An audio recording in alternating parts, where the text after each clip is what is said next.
Hey everyone, welcome back to the channel. So let's jump right into the next part of the fundamentals of character design. I know we got the two new books and I'm doing video series for all of them, but I don't want to fall too far behind in this one because this is the main one we're going through. So before I post another one in there, I wanted to get one here up. And also, I have them separated into playlists. So now all of the videos that are related to this book will be in a playlist, and same thing for animals and so on and so forth. I'm actually going through my channel and putting all of my videos in playlists just so that the art stuff can be with the art stuff, the gaming can be with the gaming, and the coloring can be with the coloring. And that way, you can just go in and click and watch whatever you want to watch. So, disclaimer, I did not do my homework last week. Um, well, I don't really have an excuse other than I've been drawing other things and sketching other things, so I just haven't gotten to it yet. But I do have a list. I wrote it down. It's right here for me to do. I'm going to stick that in my sketchbook and take it to work with me, and maybe I'll have some time at work and I can, get that done. But I wanted to move on to the next section because I think the homework for the next section is going to be loads of fun. So let's jump right into it. And we are here on this next section, which is why is research important? And I'm excited for this section because I don't research enough, if I'm being honest. I just, whatever pops up in my head, I try to put it on paper, and then when it doesn't come out right, I wonder why it doesn't come out right. And it's usually because I didn't research anything. I just put it on paper. So let's jump into it. Let me just scan this really quick. Okay, so basically they're saying when characters are designed without doing enough research, they're less likely to stand out or make an impression. Even if they're telling an incredible story, a character that lacks believability will detract from the whole experience. So she says that the human eye basically can pinpoint almost immediately when something doesn't feel right. And that's because we know instinctively how the human body works. And so when we look at a character and it's based on something or anything of that nature, we can automatically be like, wait, that's not right, or that doesn't look like, where it's supposed to be, and so on and so forth. So when you're given a task, you have to ask, like, what do I need to do? How am I going to approach it, and why? And so sometimes there's, you have to go and gather your references, and that way you can fall back on your references and you don't go off track. You can find them, firsthand through books, internet. However you find those references, keep them close. And the researching part can take a lot of time, but the more you dive into the research and the references, the more believable your character will be.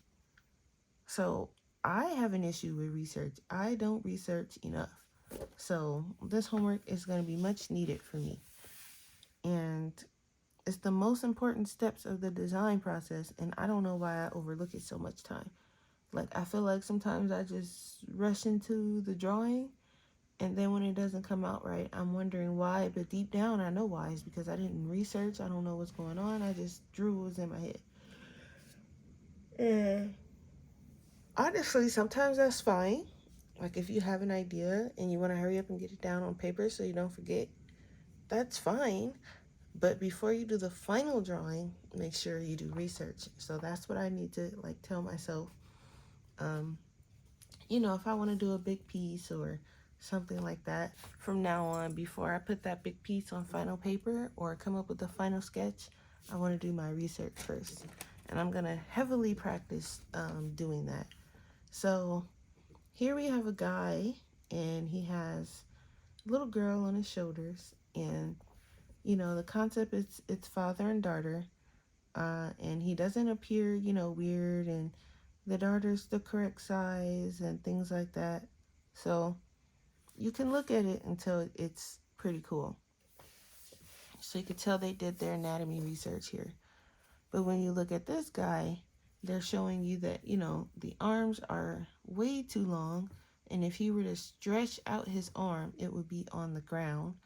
And then, he's got like, there's no balance between his upper body and his lower legs. Now, you can have an upper body, like this guy has a big upper body and smaller legs, but there's balance between it. This guy looks like, honestly speaking, he's gonna topple over because he's got too much weight up here and not enough down here. So, but you can look at it and tell that there it's too over exaggerated. You can exaggerate a character, but it's too over exaggerated. You can tell that there's some issues going on here.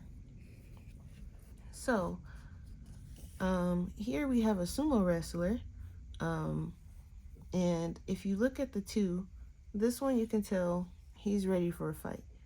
He's wearing his belt. He's got his belt. His hair is tied up. He's got the cool little sumo pose. He's ready to go. They did their cultural research on this one. This one, on the other hand, this guy he kind of looks like Nacho Libre. So they gave him a mask and some boots, but he doesn't really look like a sumo wrestler anymore. So they didn't do enough research. It's kind of confusing on what he is. Is he a sumo wrestler or is he like Nacho Libre? So do your research. So if you're doing a sumo wrestler, he looks like a sumo wrestler. He doesn't look like this guy. So let me just pull this because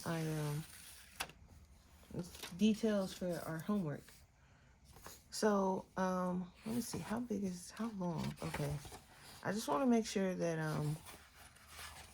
okay, where we need to stop. So here we have a design, and they have an idea that the design will be a young girl from the ancient Maya culture, and they made a little chart, and this chart appears a lot, and they call it a mind map, and you can use it to organize ideas.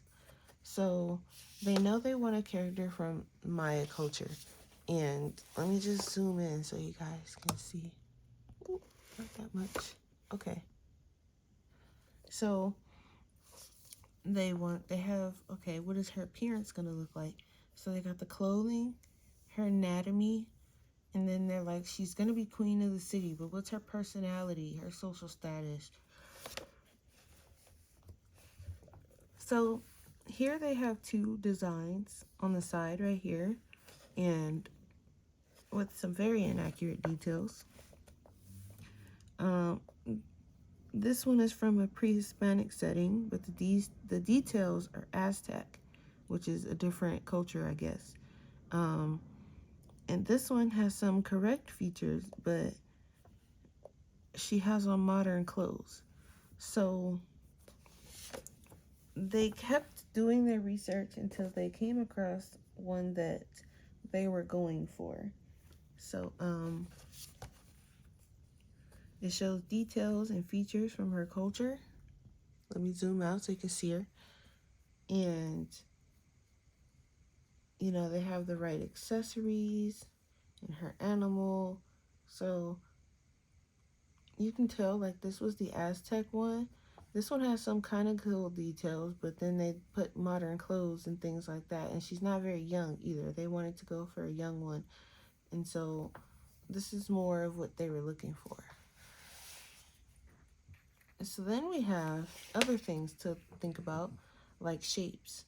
So these characters are supposed to be young babies, but this one looks a little bit older.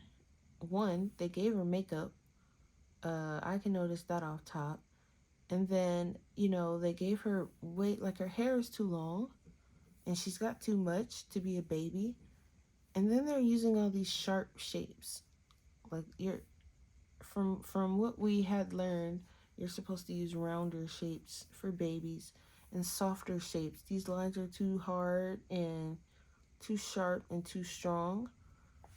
And then when you look down here at this one, nice big round head, round eyes, a little bit of blush, round ears, there's no sharp shapes or anything like that. His hair is not too long. So, you have to think about things like that. And then here we have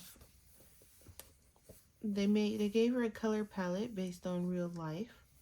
So sometimes the color matters. Then you have different shapes to show contrast. So you got the big strong man here, but they use round shapes to show him like, he's soft and probably cuddly, and she's triangular, but she still has rounded, shapes to round off those, like her shape itself is triangular, but she still has rounded features. And then you have a combination of the two here with the little boy. So shapes, again, is coming up as a topic. And, they're saying you can use anything and for inspiration. So this character was created, I think, when they were thinking about, 3 words: wrestler. So they have the wrestler, the girl, and an axolotl, and that's what they came up with. And this character was supposed to be Cockroach Man, but they didn't do any research. They just drew him off. So when you look at him, you can't really tell he looks like Cockroach, and, unless somebody tells you. And, it's kind of unclear, other than maybe these things on top of his head, that he's related to an insect. So, this one kind of, they used the shape Ace of Spades, and they went with it. So her shape is kind of like an Ace of Spades, her body shape, and she has spades on her uniform and her wand. So you can use different things to inspire you. And so they also talk about avoiding the obvious over here. And they say that it's important to not use the first idea that comes to mind.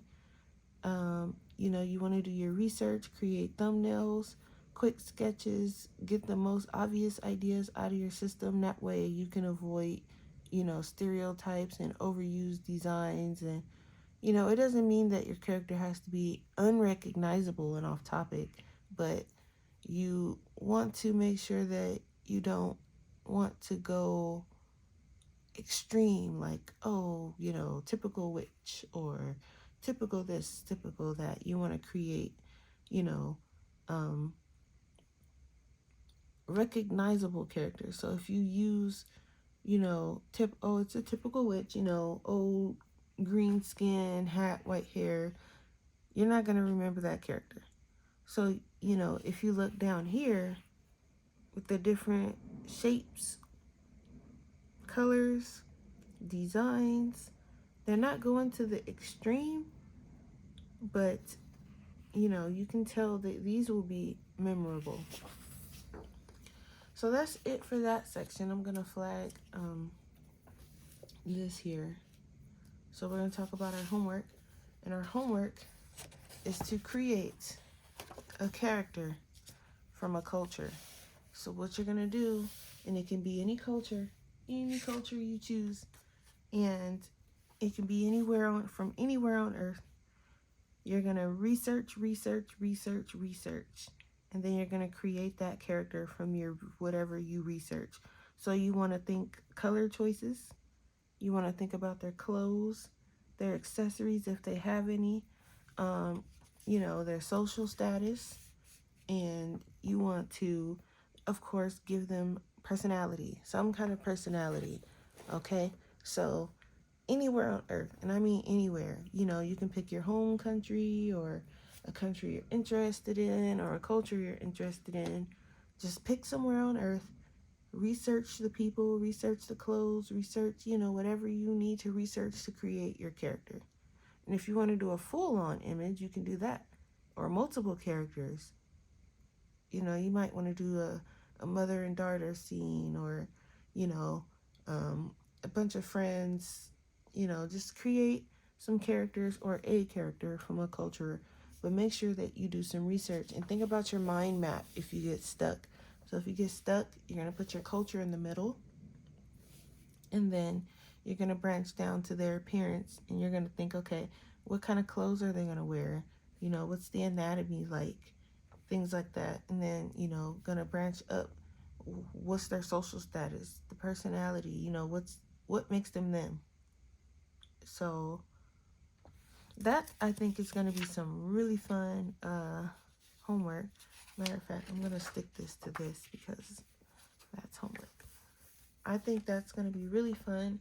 And so really quick, if you guys are enjoying this, please, please, please, when you watch, don't forget to hit the like button.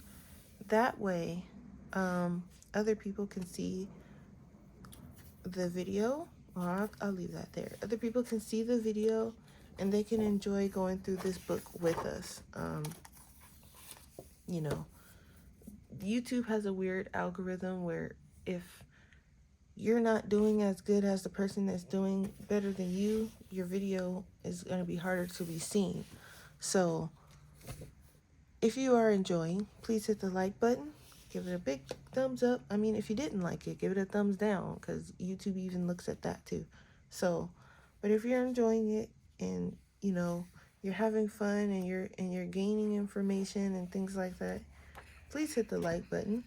I appreciate all you guys' support, your likes, your comments. I love reading you guys' comments after every video.